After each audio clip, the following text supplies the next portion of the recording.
Hey, folks, welcome to the Catholic Coaching Podcast. I'm missing my partner in crime right now. I got an empty chair, all right, sitting next to me, but I got the virtual chair filled today. So we're doing a little bit of an interview with Gene Zannetti. Gene, we met him at the Young Catholic Professionals Conference earlier this year when we went out there. I had a blast. I missed Gene's talk. My wife saw it and she was just like, Matt, you got to connect with these guys. He's a mindset coach. He's a sports psychologist. He does all this work working with these different wrestlers and also Fortune 500 companies as well with his work. He's been doing it since 2008. We're going to talk a little bit about his business that he's got, Wrestling Mindset, where he talks about that predator mindset versus the prey mindset. I'm really curious about that. But Gene also has an apostolic arm as well that kind of spawned from a conversion that happened kind of in the mid 2015 is when that apostolic arm opened up. And so, folks, welcome Gene Zannetti. Gene, is there anything else we got to add to that Rolodex, man? Oh, hopefully a pretty good guy and in the state of grace. Hopefully. Yeah, hopefully. Awesome. Gene, we love to bring on people here that are doing apostolic mission in ways that doesn't necessarily look like apostolic mission, right? Oftentimes we think apostolic mission, and we think something that is a very overt Catholic or Christian outreach, maybe a nonprofit of some sort that has a very specific mission of evangelization. But your kind of apostolic outreach happened after your conversion took place. And even after you were an established business owner for years. Can you tell us a little bit about that story, about just how Wrestling Mindset got started and then leading up to that conversion point? Yeah, absolutely. My brothers and I have two younger brothers. We were all nationally ranked, all Ivy League wrestlers, but we started from, young ages, from elementary school right through college wrestling. We also played baseball and football when we were younger. So we were athletes, and we understood just how mental sports are, that when, sometimes you do better in practice than a competition, when the bright lights are on. And, all athletes talk about consistency. Like, how do I bring out a consistent performance?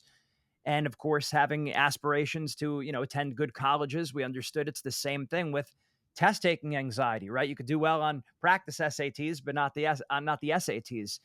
Public speaking, really any area you have to perform, right? We're in a highly competitive society. And my brothers and I, as wrestlers, we always, you had that mentality. You want to be the best, right? You want to do the very best you could do. So I wound up going on getting my master's degree, 2 master's degrees, one in exercise science and sports psychology, which I did at Springfield College while I was getting my, while I was also an assistant coach for the wrestling team after my competing days were over. And then I went on to get a master's degree in clinical psychology, became a school psychologist. And the dream was always to have a sports psychology business. So as I was a school psychologist, my brother Jeff was a financial advisor. And at one point in time, we quit our jobs and we said, okay, we're going to go all in on the sports psychology company that we always wanted to do. So that was, I started doing that in 2008 while I was in school, but we formalized the business. We officially left our jobs like 2012, 2013, me and Jeff. And so we had that going. We started helping a lot of athletes across the country. We worked with, dozens of UFC fighters. We worked with the U.S. Olympic teams and not just started in the sport of wrestling, but at this point we've worked with archery, cheerleading, gymnastics, baseball. It doesn't matter. No matter what the sport, you name it, we've worked with them pretty much. And 2015 comes around, and our youngest brother, Greg, who we thought when he would be done with school, eventually he would start working with us in this company. He basically had a religious epiphany and an awakening. He was actually dating a girl for 2.5 years, and they wound up breaking up. I thought this girl would wind up being our sister-in-law. And okay, what's going on? And he said he wanted to think about entering the seminary. So I said, well, how did that happen? Well, he read the Diary of St. Faustina, and then what pushed him over the top was doing the 33-day consecration to Jesus through Mary. He did Father Gately's, the Marians put out 33 Days to Morning Glory. So we framed it to me and my brother Jeff as a spiritual workout, a 33-day spiritual workout. We said, yeah, we could do a spiritual workout. Like, that was a good way of appealing to us since our whole life was about exercise. And at this point, I got to at this point, like, where were you at? Where were you at faith-wise? Because even jumping into like 30, was it just like another challenge that was in front of you that you were just like, this is just another thing to mount? Or what moved you to say yes at this point? Because were you going to mass? Where were you at in your faith life? Yeah, I should have started with that too. That we were born Catholic, right? We were all 3 of us were altar boys growing up, and we always had an interest in our faith. I was part of the youth group in high school, like on and off. And in high school, I had attended. It was Athletes in Action, which was a non-denominational Christian Bible study thing. But unfortunately, what happened is as time started going on, even with that Bible study group, it wasn't Catholic. So unfortunately, well-meaning, poorly catechized people had left the church. Mm. And thanks be to God, that didn't happen to me and my brothers. I couldn't defend our faith. I never understood apologetics or any of that and how faith and reason go hand in hand. But I always knew, like, I didn't know the answers the Protestants would bring up about the Bible. But I said, where are your miracles? Like, we got Padre Pio, we got Our Lady of Fatima. Where are all your miracles? So I was hanging on by the mystics there. But in any event, and I wore my miraculous medal, my brown scapular, so it's like the Lord always had a hold of me. But as college came around and beyond, I started veering from the path in terms of being more selfish, relationships, getting into the whole dating mess, doing things shouldn't be doing, and so it was like we always prayed, we always believed, we never left the church, but it kind of became more like God on my terms and Yeah. when it was convenient for me. Yeah. And like one of the things I always did with athletes, I always try to catch athletes in a contradiction where I would say, what percentage of sports are mental and physical?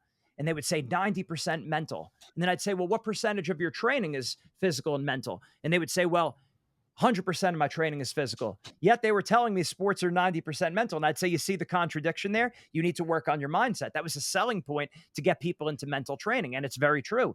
Well, I put a similar question like that to myself when my brother said he wanted to enter the seminary. I said, on a scale of 1 to 10, how important is God to me? And how important is my Catholic faith? Mm.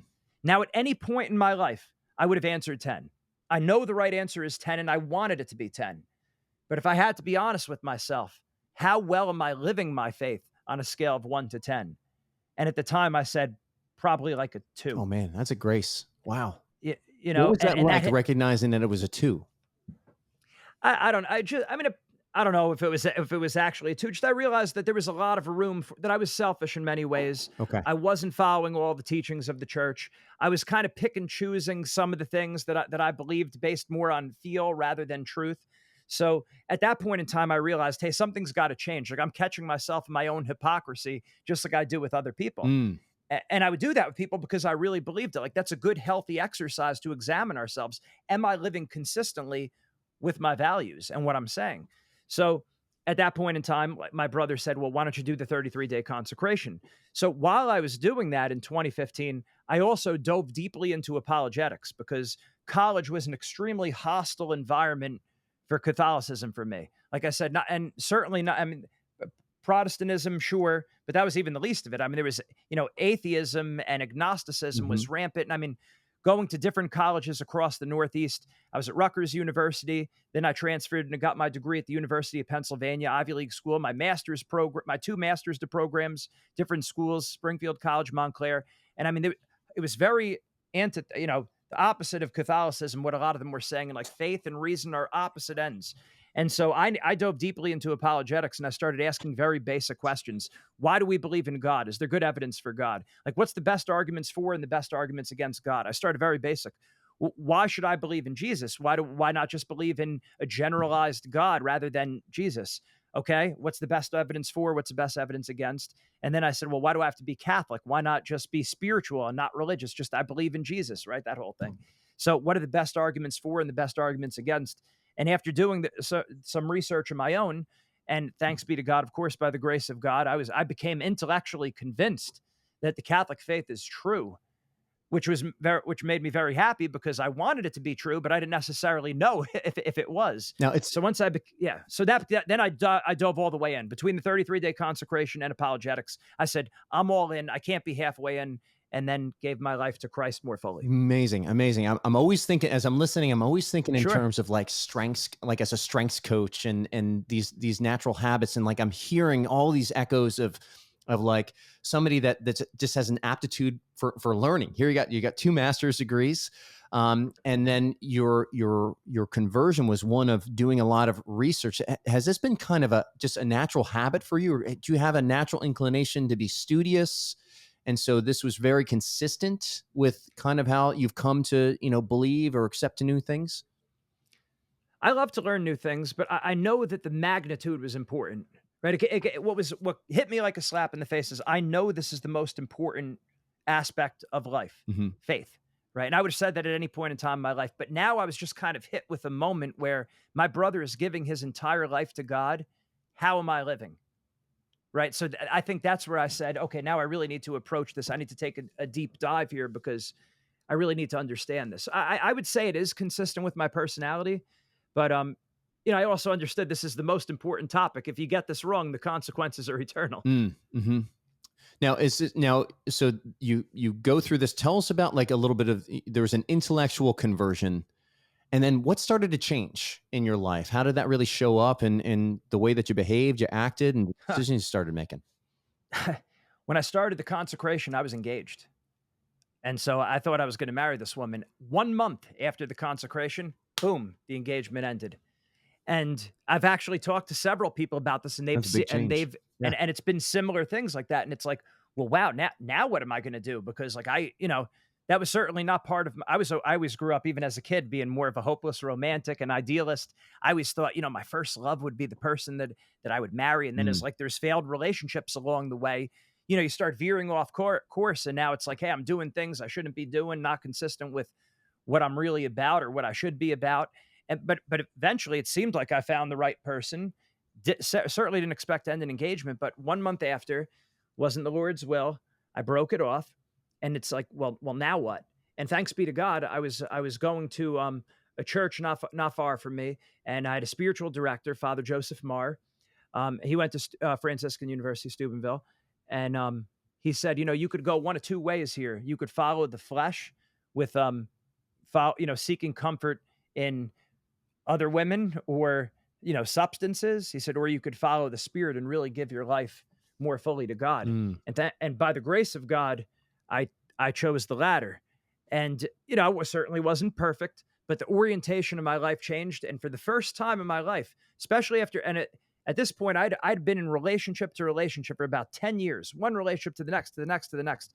And I finally surrendered and said, God, if it's your will, I'll do whatever you want me to do. If you want me to be a priest, if you want me to be if you want me to be single, whatever you want me to do. If you want me to get married, I'll do it. And I know I'd made that prayer before, but this time I really felt like I meant it. I really was trying to, Hmm.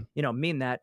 And then a year and a half later, I met my wife on Catholic Match, which is a whole other story. Year and a half later. Okay, so like during that year and a half, what was going on? I mean, because you ask that prayer, and oftentimes we pray prayers, and it's just like, all right, maybe tomorrow, or maybe the next day, or maybe a week from now. But a year and a half went by, and that's like a lot of spiritual desert time that's going on, at least from a Yeah. relationship standpoint. What was that like in turn? Like, where did you make efforts to really actively pursue seminary, or was that never really where you felt called? What was No, happening in that 18 months? yeah, I never felt called to be a priest.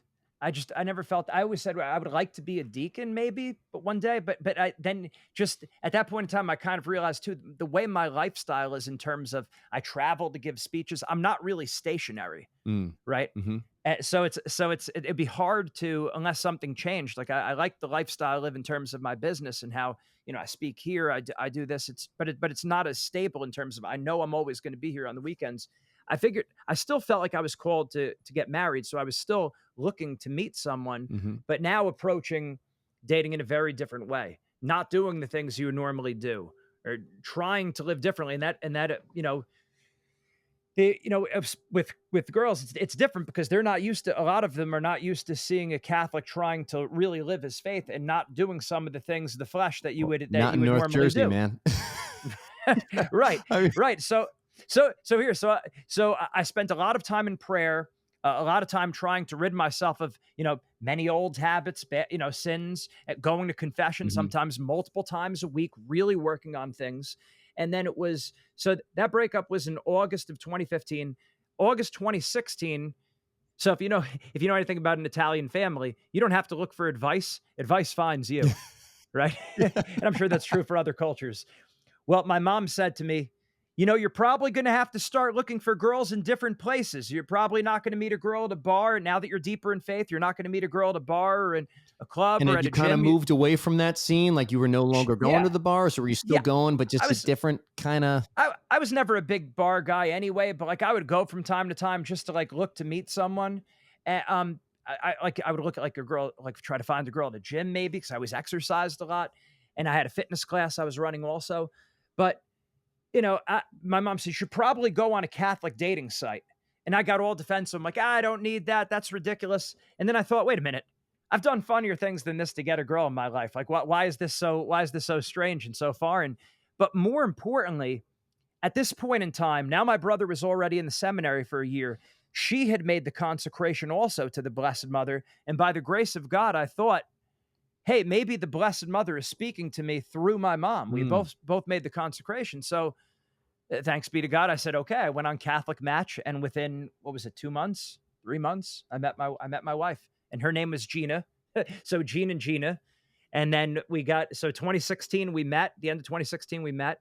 4 months later, 2017, we got engaged. 2018, married. 2019, our first son. 2020, our second son. 2021, our daughter. Amazing. So that's where we're at now. It's amazing how a mother's intervention can just kind of push you over the edge. My mom was a big part of my watershed moment, kind of owning my Catholic faith. But here we are on the Feast of Saint Monica, right? Saint Monica. I was just gonna say, like right on, dude. So yeah, with all that. So that's amazing. So okay, so that happened in 2016, but spiritual strength, which is like kind of your Catholic apostolic outreach. So you've got I keep on calling it WrestleMania, like wrestling mindset you've got, and you're working with athletes, you're working with now even with Fortune 500 teams and getting just businesses to get that killer predator versus prey mindset that's there. Mm-hmm.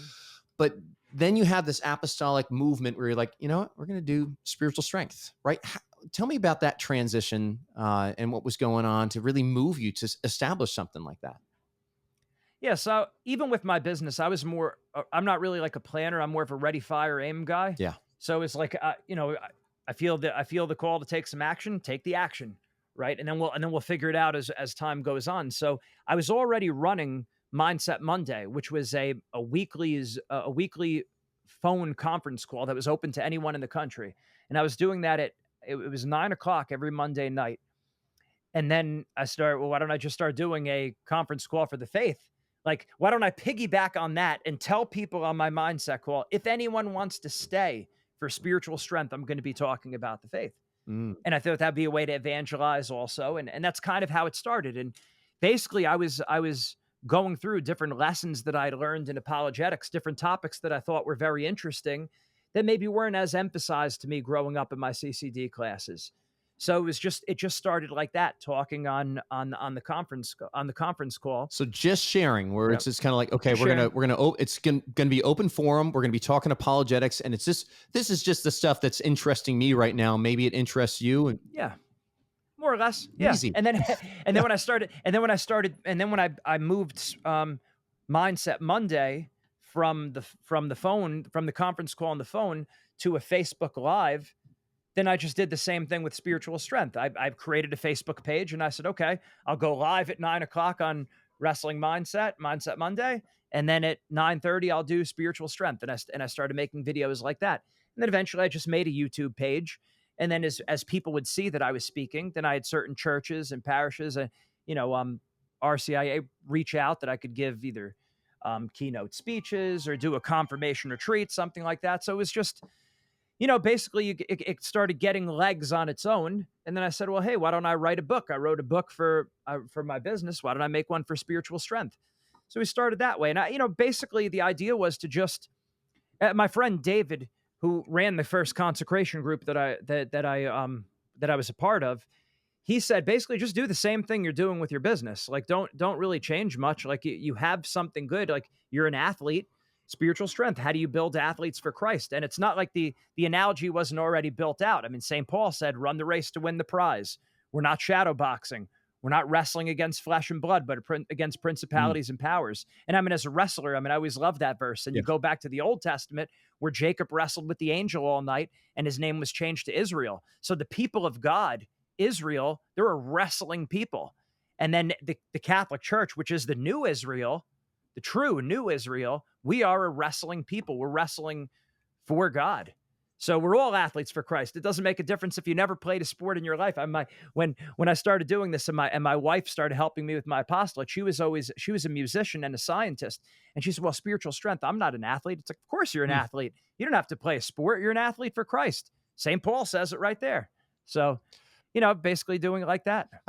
Gene, the way that so often, we work with a lot of our coaches. We certify Catholic coaches, and so uh, they're looking to really enter into this apostolic calling that they have, discover it and enter into it.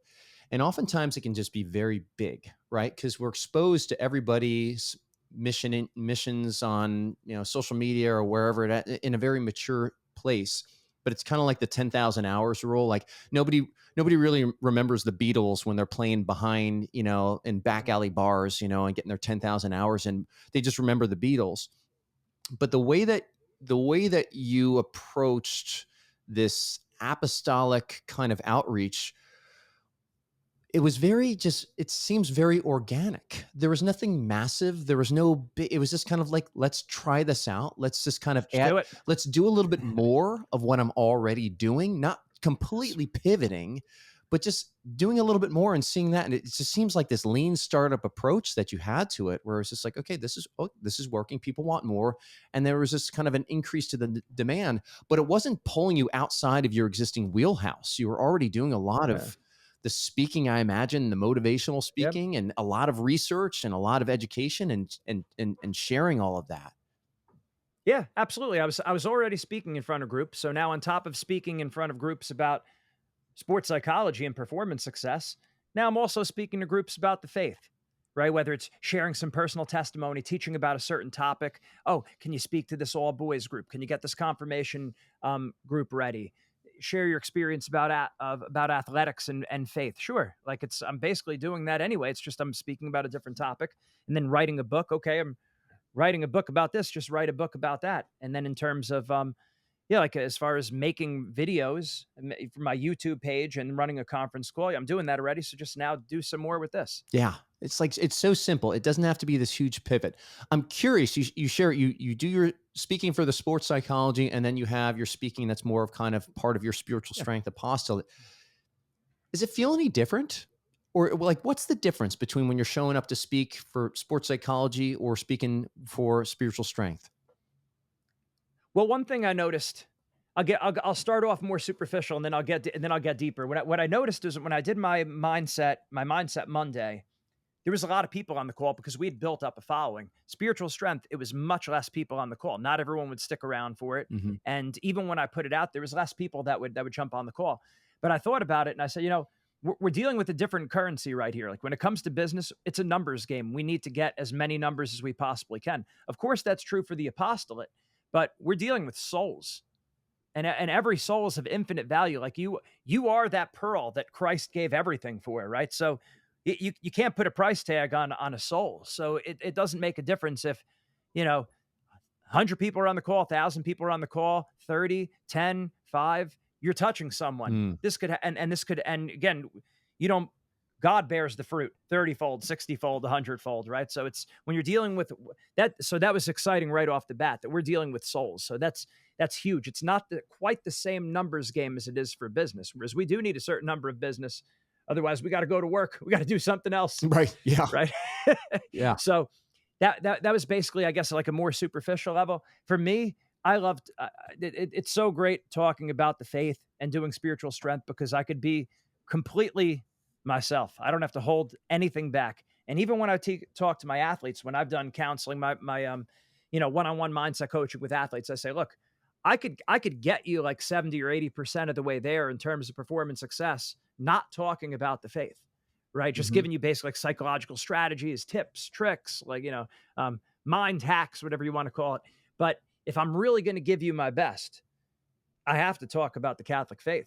because there's just no, and not, and even if that's only, even if I could get you 80 or 90% of the way there, that 10%, that 20% is the most important. And that's the foundation. That's the metaphysical foundation that's supporting the entire, that's the whole building. Now, how Right. often So do you find people open to going that next 10%? Uh, quite a bit. So now I'm not doing as much coaching, but when I started doing this and I had about 20 clients, it was at least half of them that were open to talk, that were happy to talk about the faith. Yeah. The other thing is, I will say, it wasn't like it's not like a blind sample. The sample size isn't necessarily representative, because a lot of people who work with us tend to be from private schools and Catholic schools. Mhm. Our services aren't cheap, so we have different options. But like, the one-on-one coaching, costs some money. So we'd get a lot of people from private schools, Catholic schools. Some of the best wrestling teams in the state of New Jersey are Catholic schools Mhm. and around the country. So we had people that I had a lot of people I was working with that were already nominally Catholic, but now I was able to really share the things that I've learned and how this ties into everything. So, Yeah. you never know. Everyone's a little bit different. One of the things we did right away after my reversion is we made a faith-based program and a non-faith-based program, so to speak, where basically, with the way we have our mindset curriculum, when we work with an athlete. I guess I could show you this here. Well, I have this. Yeah, with let's me. do it, man. We have a workbook, and then what we do is we break it down into different mental muscles, right? For the lack of a better way of doing it, it's like, okay, there's confidence is one mental muscle, motivation is another one, relaxing under pressure, staying in the present moment, being more aggressive or tactfully tenacious in your sport. They're all different mental muscles. So what we do is we have like a 5 to 10 part series on each one of the mental muscles. So each week we take the athlete through a different mindset worksheet. So this one's not a book. These are just a whole series of worksheets. And Mhm. so myself, or their mindset coach, will take them through one worksheet each time, each call, each week. So it's anywhere between like a half hour and an hour.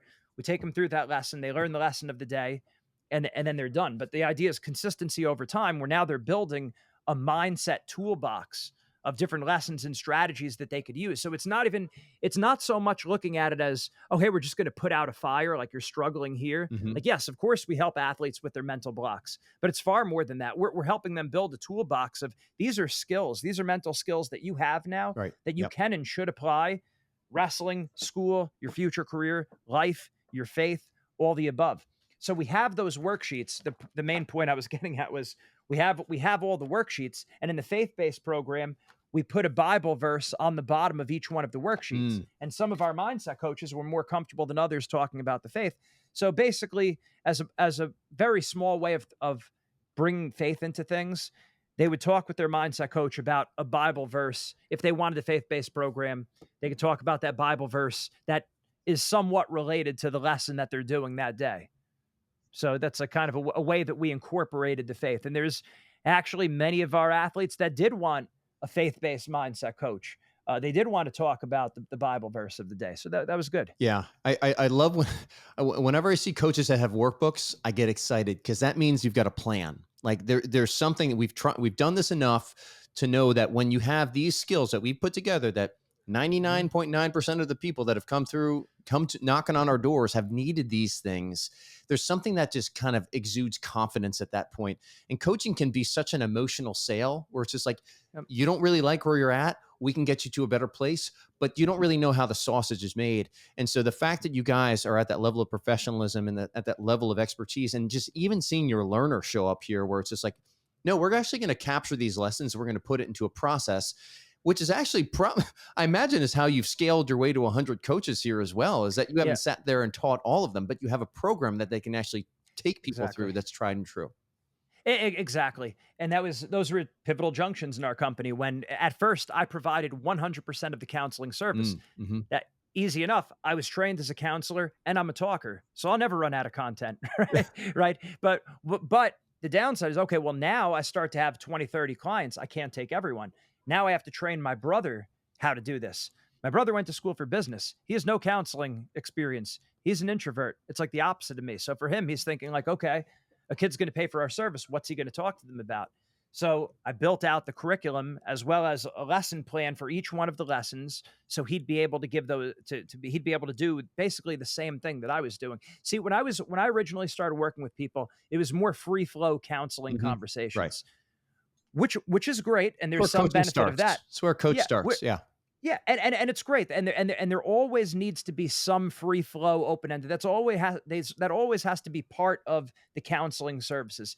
But what I realized was we're going over the same thing over and over again, and what I need to do is I need to give these athletes some skills Yeah. that they could start building upon. And another basic thing is we have to teach them how to think.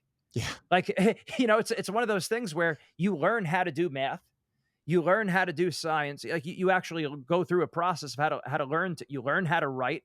We don't ever like learn how to think. Yeah. Like how are you like what's the foundation? So that's what I wanted to do. Instead of just going through the same problems over and over again. Yes, let's talk about what's going on in your life right now. Let's talk about your biggest areas of improvement that you're trying to work on over the course of years. We'll keep pressing that button, but let's have a different lesson each time so we know that we're building skills. And as we're building those skills, some of those exercises are going to help put out that very fire that you're coming to me for. And not only that, but now you're going to have more tools that you could apply to all different areas of your life. So I felt that was really helpful for multiple reasons. It was able to help the kids more, and I was able to scale the business. Hmm. So now scaling the business was difficult. Okay, so myself and my brother were providing the services. Eventually, you get enough clients. We need more help. So now I'm at the junction where, well, who's going to be a mindset coach? How do we find people? And at that point, I thought, since we were working predominantly with wrestlers at the time, we started niche marketing it to wrestlers. Hmm. And I asked myself the question, like, would I rather have a counselor that when I was in high school and I was up and coming, would I rather speak to a counselor who learned about wrestling or a wrestler who learned about counseling? And that was an easy answer for me. I said, I'd rather talk to a former wrestler. Yeah. So, so instead of trying to hire counselors, I started trying to hire wrestlers and taught them our system of how we counsel the kids. And that made a huge difference for us, especially in a niche market. The kids wanted to work with, like, we were working mostly with middle school and high school kids at the time, still our predominant audience, of course, college too, and other sports. Hmm. But most of those kids want to work with a former college athlete, wrestler. A wrestler wants to work with a former college wrestler. They've been there. They know what they're talking Hmm. about. And as strange as it is, like, it shouldn't matter if your coach played a sport before or your sport, but in such like an alpha male sport like wrestling, you're used to, like, growing up, you're used to your coach being able to kick your butt.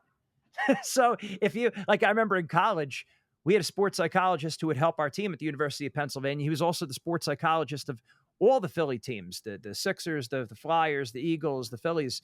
And he came in, he was a baseball player, and he knew what he was talking about. It was great material. I really enjoyed it. But unfortunately, a lot of the wrestlers didn't really take him as serious. Like, he was a baseball player. What does he know? He's a skinny guy. We could crush this guy. It's just all ignorant things that you could say. But like the wrestlers, that was a big deal. Yeah. No wrestler is going to say that about our mindset coaches, because our mindset coaches would bury our wrestlers because they were former wrestlers themselves. Again, not that should matter, but it helped us get more clients and attract people Well, to there's us. something that does matter about that. Like and I get it. Like mindset coaching, you can coach anybody because the mind works the same in every person. But there's something about that experiential level that there's merit in that. And yes, it can be an obstacle to getting the help that you need because you can use it as an excuse to not really get the help that you need. But there is something, I mean, even in the marketing, there's something that likes. We're attracted to the people that are like us, that have a similar story, that have these similar values. So there is, and even the way that, the thing that's coming to mind right now is Pope St. Paul VI, where he says we need witnesses. We don't need teachers, right? People want to have, like, they want to have somebody witnessing, somebody that's been there, they've experienced it. There's a different level of knowledge that happens when you experience something, which is why whenever we're coaching our coaches and we're helping them to kind of find their apostolic outreach, we're asking questions like, okay, what what is the work that the Holy Spirit's already done with in you? What are your unique trials? Or like we've all heard, your mess becomes your message, or from your pain, your passion to profit, or whatever you want to talk about. There's something about having that experiential knowledge that you have, that you can Sure. only have by going through it, that is appealing, wouldn't you say? Sure. Sure. I mean, that was the decision. That was the tough decision to make. It's Yeah. like, are we going to find counselors, teach them wrestling, or wrestlers teach them counseling? And, the fact that we spent our whole life in that sport, we knew people who we could reach out to. It made it easier. So I think don't try to. This is something that I've been learning more and more, even in the past year as time goes on. Just be who God made you to be. Like, look at your interests, look at your passions, look at your gifts that God gave you, and be that person. You don't have to turn away from that. Mm, Like, a lot of times when I started with spiritual strength, I didn't go as hard with like, I was a wrestler. I was like, no, I want to talk about theology, right? I want to be more. Then my mind was like, I saw myself. I want to be like a theologian, right? And I realized as I'm interacting with people, they're like, yeah, Gene the wrestler, Gene the wrestler.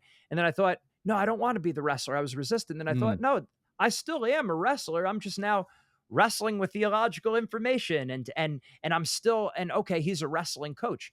Yeah, I'm a spiritual coach now, of not certainly not a priest, spiritual director, or anything like that, but like a spiritual coach of sorts, who's going to push you to get one step closer to God, make yourself a little bit better, push yourself outside of your comfort zone. So I stopped fighting it. No, I'm a spiritual coach. We're wrestlers for Christ. I don't hide from it as much. Like, be who you are and do the things that you like to do. Like, at first I'm like, I don't know exactly what is spiritual strength, because I'm doing a little bit of this, I'm doing a little bit of that. It's just like, if it's my apostolate, it's who I am and what I do. I don't have to fit it into such a neat box, if mm. that makes sense. Like, I don't have to try to fit into some specific box. Just do what you like to do, obviously understood in the right context. What is God putting on your heart? What do you love to do? What are you good at? And do that.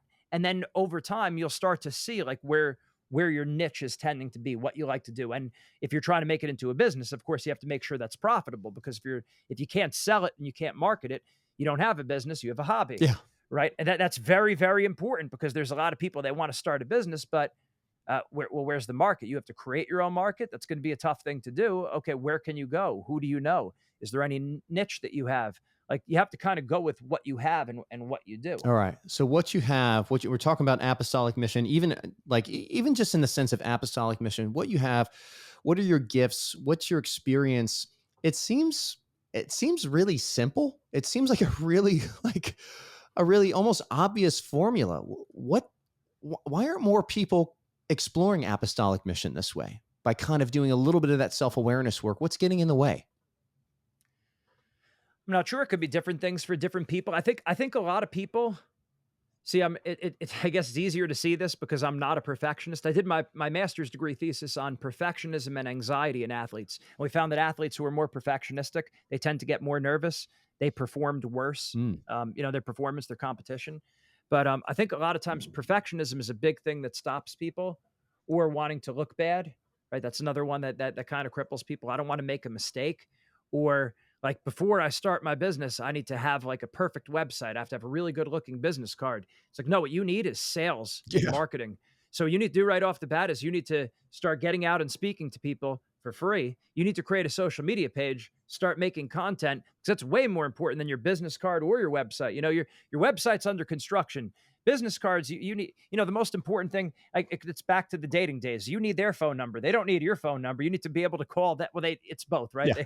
You want them to have your number, but you want to have their number, so you could look to make the sales call. Focus on do what you love to do what you're good at, but sales and marketing before infrastructure, right? Mm, It's like, don't quit your job right away. Like, do what you're normally doing to make money, stay on track with your career and everything. Start building up on the side.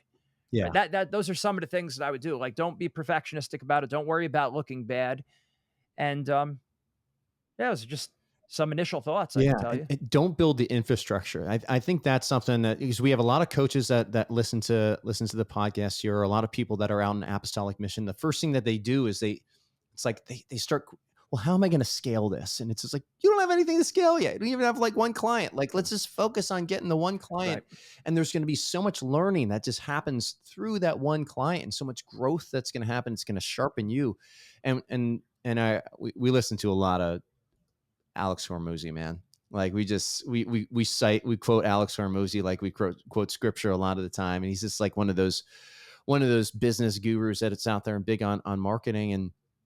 One of the things that he says is like, just know that like the first idea is going to be a bad idea, but just go with it. Still move forward with it. At least get that first terrible idea out of the way, because the next idea is going to be so much better, because you're going to gain so much. You're going to learn so much. Yeah, that's that ready, fire, aim approach. Another thing I heard was get to version 4.0 as quickly as possible, whatever you're doing. Yeah. And I thought that made sense. It's like version 1.0, just get it out there, right? And then improve that. Don't you don't have to write the great American novel right away. Just start writing. Your podcast doesn't have to be perfect. I was talking to someone who wanted to start a Catholic podcast, and he's like, I don't want to just be one of those like Catholic apologetics podcasts. And then another guy was giving him advice too, and was like, well, what you need is you got to have a partner that you're doing this with. And I told the guy after, I was like, listen, you don't need any of that stuff. Just start making content, make some videos by yourself, do some apologetics, do other things, have a partner, don't have a partner. And you'll quickly start to see what's working for you, because it's got to be feasible too. If you have a partner, now you're 100% dependent on that person, which could be really good, really bad, right? So is that even what you want to do? You don't know that. So you got to start doing that, and you got to see what happens. If you're looking to reach out to people, it's like, yeah, I look back at emails that I wrote even a few months ago, and I'm like a little bit embarrassed. Oh, I can't believe I said it like this. Oh, I should have said that. That's not bad. That means you're growing and learning. And that's exactly what you have to do. If you're not looking back at your old sales calls or sales text messages or emails, Cringing. and you're not like kind of cringing at yourself, if you're not, and you're watching some of your old videos of you speaking and you're not cringing, there's something wrong, because that means there's no growth. I mean, of course, if there's certain things you're doing right, you want to keep that consistent for years, but there's going to be some things that are going to make you a little bit embarrassed or cringing, and that's a good thing. So just keep doing that. So you started the Spiritual Strengths 2015. You said you got married in 2018? 2016. Yeah, right. 28. No, right. 2018, we got married. Okay. And then you how many kids you have now? Three kids 2 right boys now. and a girl. Okay. All right. This is another question that often comes up, Gene. I'm sure you've probably dealt with it before, but there's this, so we've got this apostolic vocation, right? Even the way that you said, like the spiritual wrestler, the spiritual coach that is also a wrestler, there's something very unique and unrepeatable in that personal vocation and the way that you're living out. But it falls under that umbrella of this Christian vocation, right? It's subordinate, or it's supporting, or it's meant to enhance what you're living out that vocation as a husband and father. How have you seen the interplay of kind of the personal vocation playing out with your Christian vocation as a husband and father? Total. Because when you think about it, if I'm talking about the faith or I'm talking about mindset, 100% of the information is applicable to me. I tell people openly, even while I'm speaking in the groups, like, I don't ever want to look like I'm preaching at people or trying to like dictate to them, but because every single thing I say to them, it applies to me, and even more so, right? We know from the Bible, whoever's been given much is expected, right? So it's like I'm teaching it, I'm going to be held even more accountable. So it helps me. When I talk about mindset, it reminds me of the mindset lessons that I need to have to be a good husband and a father and a business owner, and most importantly, a good Catholic. And then the same thing with my faith. If I'm talking about the faith, I have to really live this. And am I really living this? Anytime I speak, it's a good gut check yet again. Am I really living this? Am I giving this to God, or am I attributing it to myself? Like, you speak, someone says good job, and then unconsciously to semi-consciously, you take a step and you start like, that was me. And in that moment, the devil wins, right? Like sometimes that's the genius of the demonic, that in your greatest moment, the devil could win, because we attribute something to ourselves instead of giving it to God. So it's just something you always have to be on the lookout for. You're never going to be perfect. That's why we need God to take these things from us. We give ourselves entirely to Him. Mental prayer is extremely important. I'm horrible at it, but I do it, and albeit inconsistently and not well. But mental prayer is important to sit quietly with the Lord and allow Him to just take away these defects that we can't get rid of on our own. But yeah, it's to go back to your question. All of it is 100% applicable to me in every area of my life. So it's not like I'm doing something that's divorced from my life. It's completely involved in my life. Very integrated.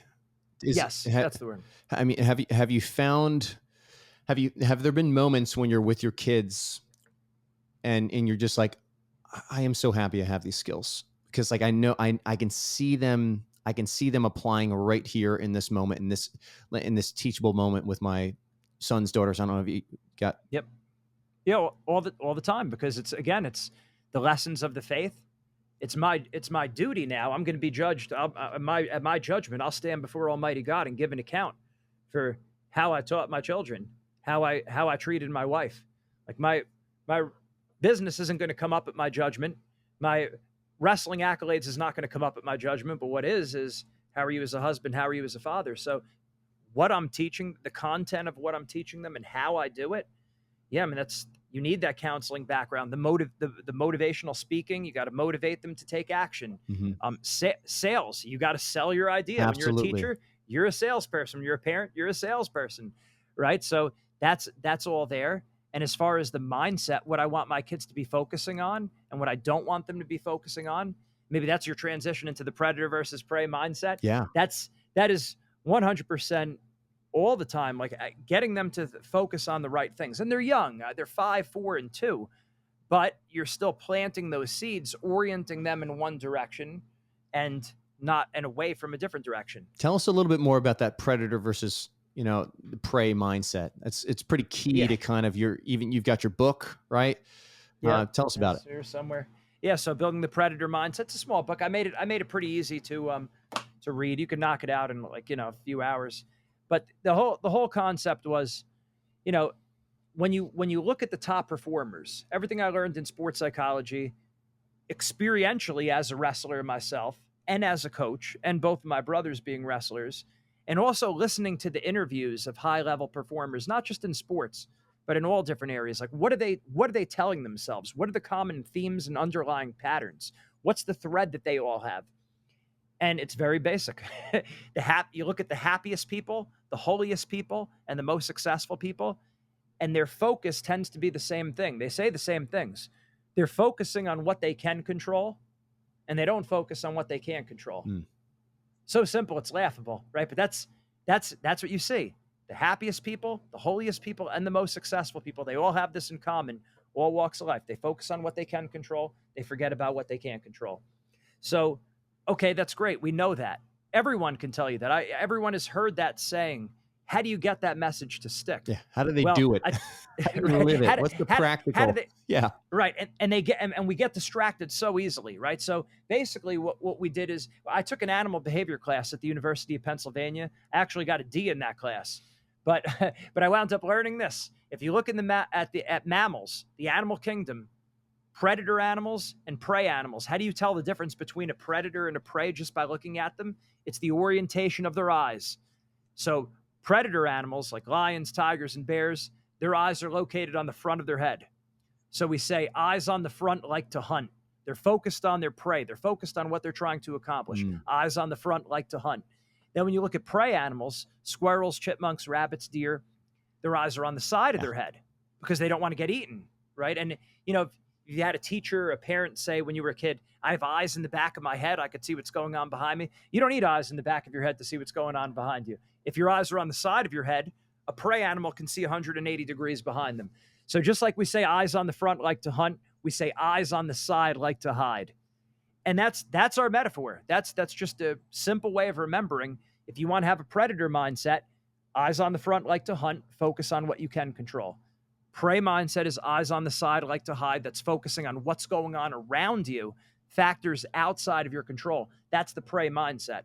So again, in sport, and this is the great thing about it, there's nothing new under the sun, as it says in the Bible. These are very biblical lessons. our Lord says, don't worry about tomorrow. Tomorrow has enough worries of its own. Worrying about tomorrow would be prey mindset, right? It's focusing on something outside of your control. St. Paul says, don't be anxious about anything. Our Lord says, no man who puts his hand to the plow and looks back is worthy of me, right? That's a prey mindset. Mm-hmm. And what happened to Lot's wife when she looked back? She turned to sulfur, right? So, and then the greatest example, of course, or one of the best examples that I could think of, is St. Peter when he was walking on the sea. When Jesus called him to him, he was looking at our Lord. His eyes were on the front. He was oriented in the right direction. He was focused on what's in front of him. And as soon as he looked down at the water, he took his eyes off Christ. He began to sink. He went from a predator mindset to a prey mindset. Mm-hmm. And I always tell people, I know the word predator has kind of funny connotations this day and age. It's only an analogy. It's only a metaphor. You need to have a predator mindset. It's right there in the Bible.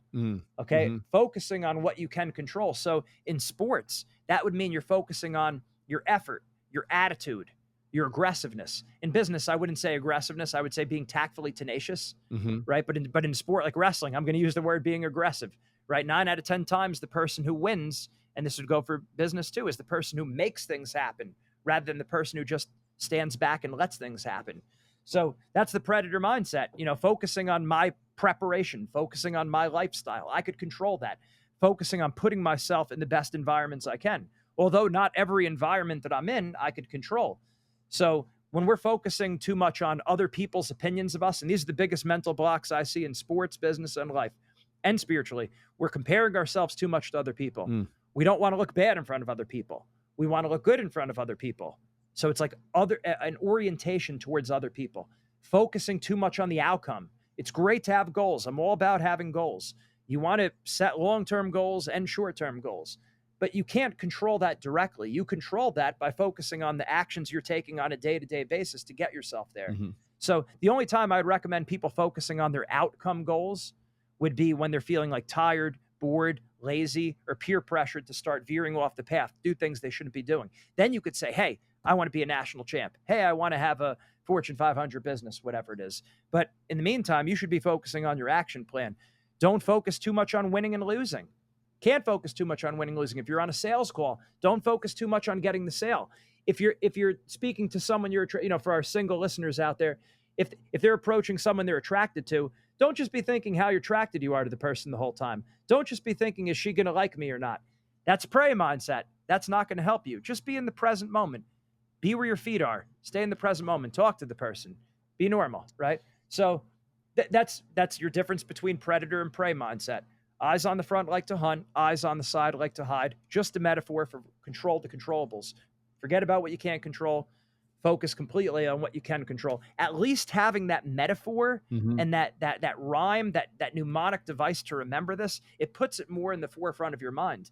And then don't live a schizophrenic lifestyle, so to speak, in that you don't turn that on and off. That predator-prey mindset permeates every area of your life. In your marriage, you can't have a happy marriage if you're saying, well, look at that marriage. Look what they're doing. Look what this couple does. I'm not saying we can't learn from other people. Of course, that's good.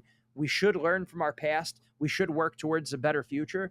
But I can't be oriented. A couple cannot be oriented to what are other couples doing. We don't parent by consensus. We parent based on what does our Catholic faith teach? What do we decide is the best prudential move here? And then we act. We don't just, and my mom was, I could say I had a predator mom always, thanks be to God. If I ever said, hey, my friends are allowed to do this, or my friends can have that, she'd say, I don't care what your friends do. Yeah. This is in our house. We don't do that. And that's just the end of the road. That's a predator mindset. That's a good mindset right there. Yeah. So that piece that you're talking about in terms of being, recognizing your controllables, what's in your control, what's not in your control. I'm curious because we deal with this. We call it locus of control and just kind of identifying exactly those things in your control, outside of your control. Steward those things in your control, take authority over those things, and surrender those things that are outside of your control. I'm curious, as you present this to people, are there ever like things that you share with somebody that they're surprised to find that they're outside of their control, or they actually they're more in the surrender bucket than they are in the steward bucket? I think a lot of times the outcome. So I'll usually. It's a good question because I think about it like I could usually trick people with this because I'll ask people, I'll say, okay, thinking about okay, is this a predator or prey thought? I'll say your effort. They'll say predator thought. Attitude, predator thought, right? If I say, okay, focusing on what other people think of you, they'll say prey thought. I'll say the records, the rankings, the seedings, the predictions. They'll say that's a prey thought. And I say, why? They say, because that's outside of your control. And I said, what about thinking about winning while you're competing? And I could usually throw them for this one, and they'll say predator. I say wrong. That's a prey thought, because winning is not directly in your control. So that would be the example that I would use. A lot of times people think that the outcome is in their control. It's indirectly in your control, but it is not completely in your control. And as such, when you're performing, you have to surrender the outcome. Any great performer will tell you, whether it's speaking, whether it's sales, whether it's asking someone on a date, whether it's competing in a sport, you have to surrender that outcome. I can't think about, while I'm performing the task at hand, I can't be thinking about other people's opinions of me. I can't dwell on that, and I cannot dwell on what's going to be the outcome of this, because 9 out of 10 times I'm going to do worse. It might work for you 1 out of 10, and there might be certain people where it works better for them, but for the overwhelming majority of people, an overwhelming majority of the time, you don't want to be focused on the outcome. That's the biggest thing that I've seen anyway. I'm sure there's plenty of other examples. No, I think that's going to be a really powerful nugget, because we can often evaluate ourselves based on the outcomes, and and there's it sets up for such disappointment, right? We have these real high ideals, and we talk about disappointment just being, literally the word means like failure to arrive at an appointment. You've got an expectation, you got an ideal, you got an outcome that you have in your mind, and reality settles somewhere down here. And then the delta in between is where we feel that disappointment, whether it's a little bit or a great amount of disappointment. But that disappointment never gets you to your next appointment either. And so that surrendering of the outcome, letting go of the ideal. I just gave a talk at the National Catholic Singles Conference, where it was even letting go of your dating manuals, that expectations, your laundry list of all the attributes that this person has to hit, because it just has a way of setting you up for disappointment. Because even like nothing ever really hits the ideal. Like we even when we hit the goal perfectly dead on, we're always looking to the next thing. It's never as satisfying as we expected it to be. And there's something, even that, like, I love how you said, like, we don't focus on the outcome, but you focus on the things that you can control. And we like to say, the goal is not the goal. It's really that transformation that's happening along the way. If we can kind of like focus even on the work with your athletes, knowing that these people at some point, I played football, right? At some point you hang up the pads, you hang up the cleats, and that's it. How are you preparing also, even with your work, for that next phase of life, and just kind of being able to take everything that you're teaching them, which is very important. It's like the top focus of their life and that season of life, but using it as something that actually prepares them to be a better person later on. Just the constant repetition that this is not just for sports or whatever I'm speaking to them about, whether it's business. This is a message for your whole life, and that you better be applying this to everything that you do. See, sometimes I think year 2. So when we work with our athletes, they say, how long should I do mindset training for? And so, well, again, when you ask them in the beginning, what percentage of your sport is physical and what percentage is mental? They say it's 90% mental. You say, okay. And they're training 90% physical. Okay. You see the problem there, right? If you, in a highly competitive society, you have to work both hard and smart. A lot of times people say, well, you work smarter, not harder. And they say that as an excuse to be lazy. It's true, but you don't want to use it as an excuse to be lazy. Work hard and work smart. So you're saying 90% of your success is your mindset. Okay. So it sounds like that's something you should be doing as long as you're competing in that sport. And of course, even beyond that, it would make sense to do it. Like when you transition out of the sport and now you're moving into, like now you have all this, think about it as a guy. I think that's when I started running into a lot of trouble. You're a guy, you're 22, you just got done with your wrestling career. You had this big outlet where you were burning a ton of calories and energy. Now you have all this testosterone. Where does it go? Right. And also there's that existential question where, who am I without sports? I mean, I knew, of course, I'm a child of God. I'm a Catholic. So it was never like, but there are a lot of athletes that they don't even know that, a lot of them. So they're in a dangerous place right off the bat. Yeah, even knowing that is a journey. Like that's a journey to get to that place. We can say it. We can say that all the time from our head. But like, again, that knowledge, that experiential knowledge of it is a completely different thing. But go on. You're talking about just next phase. So when they're even if they know all that, they still have to transition out and find a new identity. Like, okay, I had all this drive, like I was working towards this goal. Mm.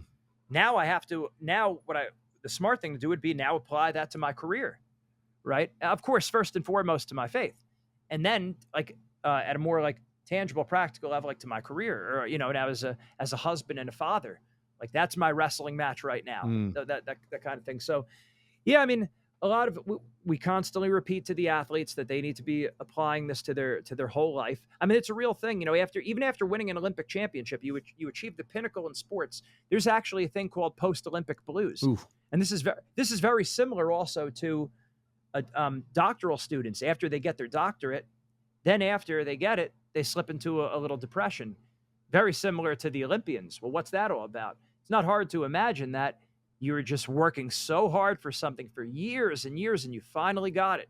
And it's like, okay, now what? Or who am I now? Or what's next? C.S. Lewis said this, I believe, in Mere Christianity, that we find that a lot of times we come to learn more that, hey, God exists because in our greatest moments, because it's never enough. It's never enough. Like, what is it in one of the books of wisdom, one of the wisdom literature in the Bible, it says, you've put eternity into our hearts. So no matter what we get in this world, no matter how much money, fame, power, whatever, it'll never be enough, because what we're hungering for is eternity. We're hungering for Almighty God. Only He could fill that cup. So when we put finite things in an infinite cup, it's never going to satisfy us. We have to be aware of that. So that's a great thing about when I'm able to talk to my athletes about faith, because now I can be open about sharing those kind of things, which, like I said, about half the athletes are interested in doing. It's amazing. So, amazing. Yeah, you always have to keep saying this applies not just to sports, but to school, your career, and life, over and over and over. And that should tee them up to be ready to make that transition. Yeah, and it's still hard even when that transition comes, which is why even after they're done with sports, so that's why I guess I'm going off on these tangents here, but the first year I take them through the mindset curriculum, it tends to be much more related to sport. As I started to say, you want to stay on the mindset training throughout your career. The great thing about year 2 going through the mindset program, parents will say, what are my kids going to do in year 2? You go through the program again. And then in year 3, you go through the program again. Oh, there's not new material? Well, is there always new material in the weight room when you're lifting weights? I always say it like this. Start looking at mindset training as strength training for the mind. You're going to do your strength training as long as you're wrestling. Why would you stop doing mindset training while you're wrestling? Like I said, once you go through year 2, now it starts to become, okay, here's the lesson again. How much did this help you last year? Did you try it? A lot of times they didn't try the things you told them to do. Okay, how did you apply this from wrestling into school, or from your sport, whatever it is, into school?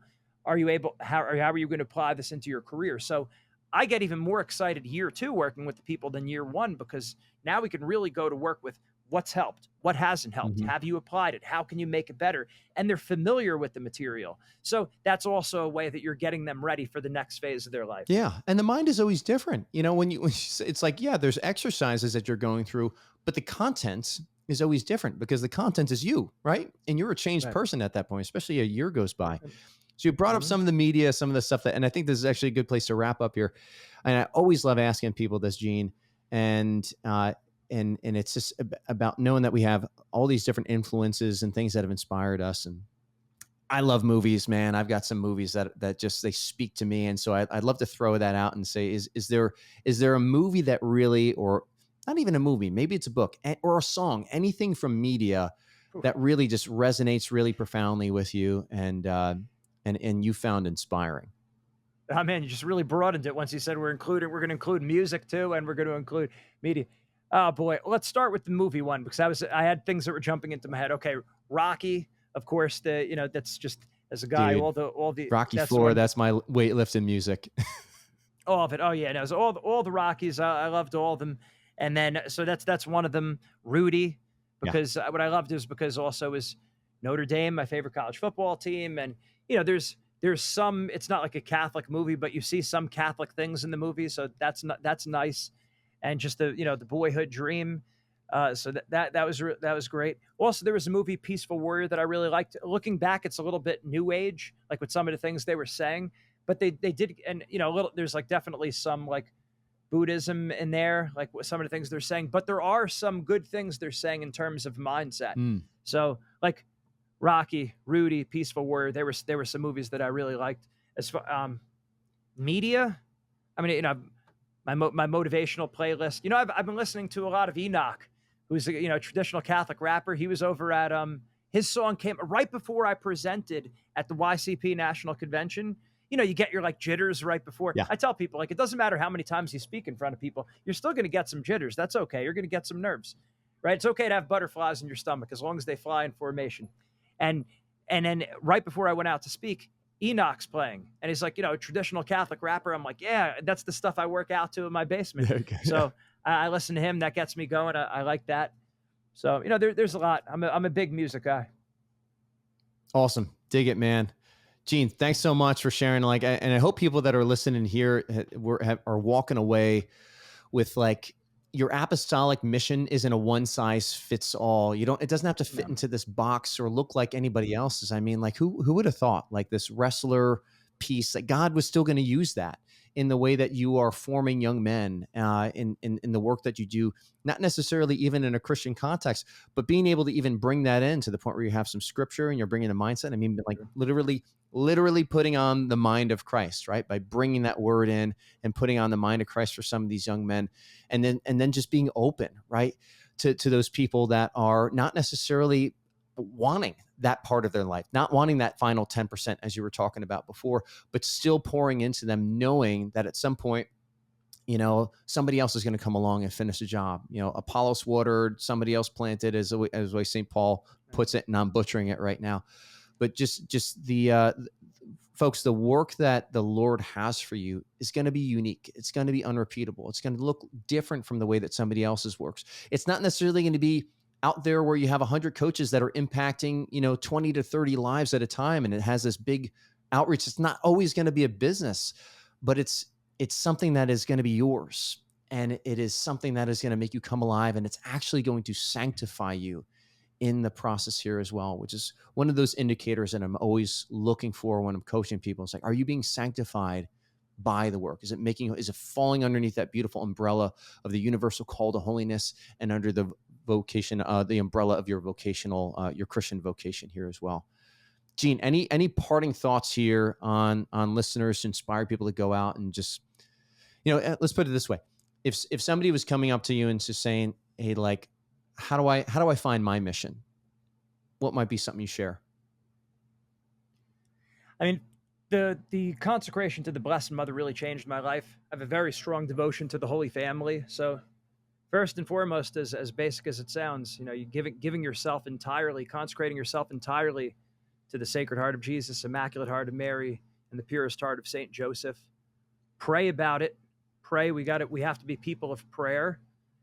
Have a good, get coaching. I mean, that's the whole thing. I mean, we're both coaches. There's no, anything. If you wanted to learn how to play the piano, you need a piano teacher. That's just what it is, right? If you were, hey, I really need to get in shape, I just can't quite do it, get a personal trainer. You want to maximize your potential, you want to overcome some of your mental blocks, get a mindset coach, right? Whoever you're getting, just get a mindset coach. So whatever it is, get coached spiritually, get a spiritual director. Right? Get a spiritual director. If you can't find the spiritual director, start going to a regular confessor. That's a lot of people say, well, I can't find a spiritual director. Try to go to the same priest over and over in confession. Tell them your name.